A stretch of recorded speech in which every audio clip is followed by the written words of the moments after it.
गुढीपाडव्याच्या स्पेशल अशा थाळीमध्ये जर तुम्हाला झटपट आणि टेस्टी पुलाव हवा असेल तर हा 10 मिनिटात तयार होणारा सुगंधी मटार पुलाव नक्की एकदा ट्राय करा. व्हिडिओला एक लाईक करा. हा व्हिडिओ स्किप न करता शेवटपर्यंत बघत राहा. चॅनल सबस्क्राईब करून घ्या म्हणजे तुम्हाला आपले नवनवीन रेसिपीज या पाहायला मिळतील आणि हा व्हिडिओ जास्तीत जास्त शेअर देखील करा.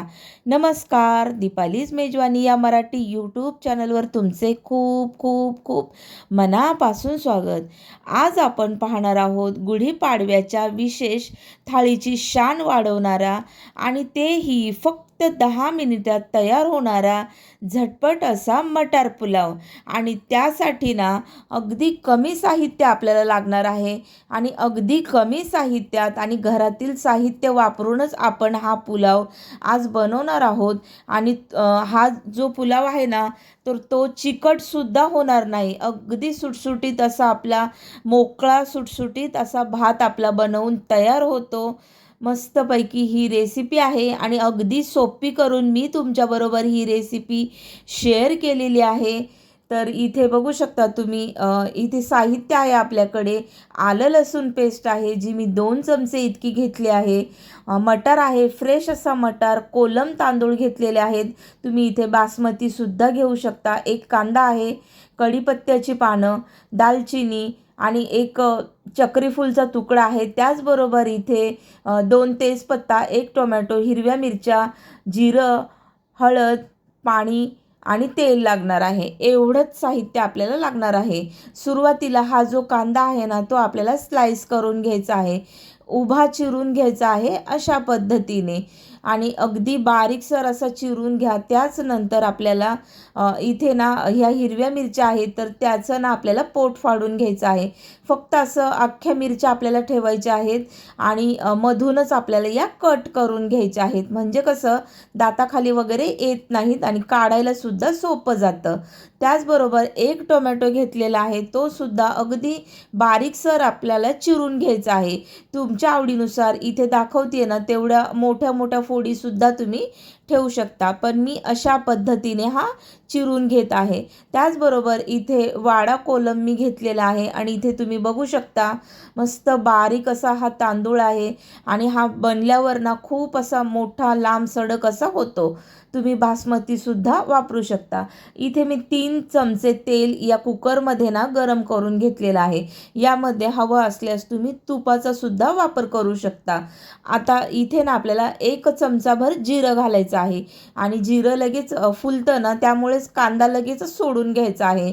कांदा सोडल्यावर त्यानंतर आपल्याला या मिरच्यासुद्धा यामध्ये घालून घ्यायच्या आहेत आणि कांदा आपल्याला अगदी गुलाबी रंगावरती हा परतून घ्यायचा आहे. जास्तीचा तुम्ही डार्कसुद्धा करू नका, अगदी हलक्या गुलाबी रंगावरती करून घ्या. कढीपत्त्याची पानं, त्याचबरोबर चक्रीफूलचा तुकडा आणि दालचिनीचा तुकडा हा सुद्धा घालून घ्यायचा आहे.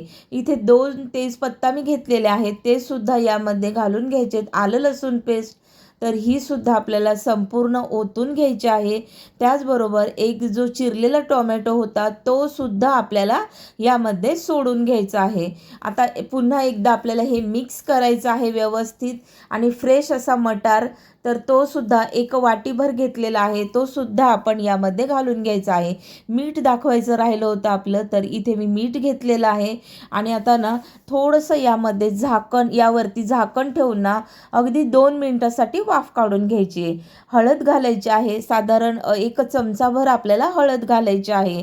त्यानंतर चवीनुसार मीठ घालायचे आणि यानंतर आपल्याला ना जे धुतलेले तांदूळ आहेत ना तर ते सुद्धा यावरती ओतून घ्यायचे आहेत.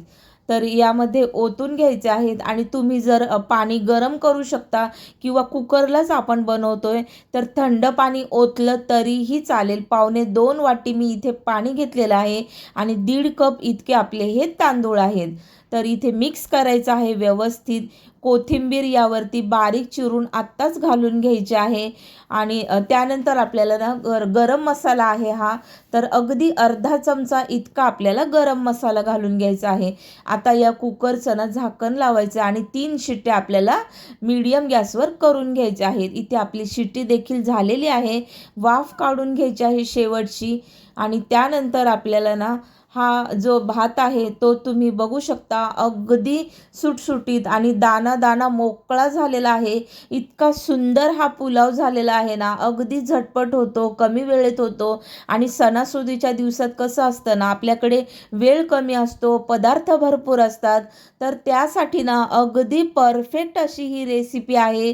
आणि इथे बघू शकता, गरमागरम आपला हा मटार पुलाव गुढीपाडव्याच्या धावपळीच्या झटपट आणि काहीतरी खास बनवायचं असेल तर हा 10 मिनिटात तयार होणारा मटार पुलाव तुम्ही सुद्धा घरी एकदा नक्की ट्राय करा. व्हिडिओला एक लाईक करा, चॅनलला सबस्क्राईब करा आणि आपले हे जे व्हिडिओ आहेत ते तुमचे मित्र, परिवार, नातेवाईक यांच्याबरोबर नक्की शेअर करा. व्हिडिओ लाईक करा, शेअर करा, सबस्क्राईब करा. भेटूया आपण अशाच एका छानशा रेसिपीमध्ये. तोपर्यंत बाय.